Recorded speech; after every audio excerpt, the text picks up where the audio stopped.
meron tayong art piece na original tsaka authentic. So yun yung kagandahan kapag original. Ang gagawin natin ay pipirmahan na natin itong natapos na to at ilalagay natin dito sa ating frame. Sa pagpirma, maganda kung pipirmahan mo yung art piece na natapos mo o yung isang painting na natapos mo, magandang pirma mo siya sa maliit, sa side part lang at tawag doon yung malinaw siya, klaro, tapos hindi naman siya yung napakalaki. So yun,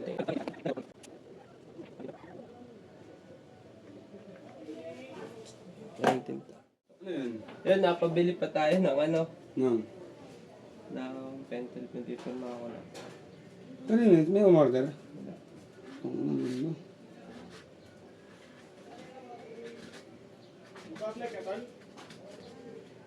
Tol, nga pala, good news lang ako sa'yo.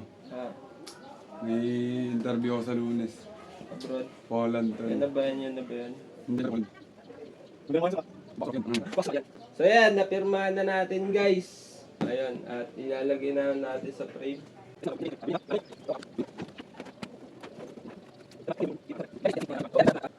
Ay ng papel, itong painting na to. Record ba ito? Lalagyan natin ng papel itong painting na to at ipipix natin itong pagkakalagay, pagkakasalpak sa kanyang At yun, mabibili nyo sa akin itong painting na to for only 2,000 pesos. Naka-frame na po siya, tapos may kowa, may papel. Kasi for collection po kasi yung ating napasok na arts. Kasi meron tayong art piece na original tsaka authentic. So yun yung kagandahan kapag original made yung nagawa mong art,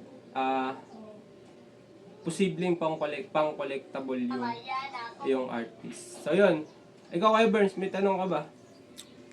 Wala tol, napakaangas. Ano mo? Para siya nasa loob ng aquarium na pinano lang, pinasa sa loob. So yun, maraming salamat at tuloy-tuloy lang tayo sa paglikha at tuloy-tuloy sa paggawa. Ito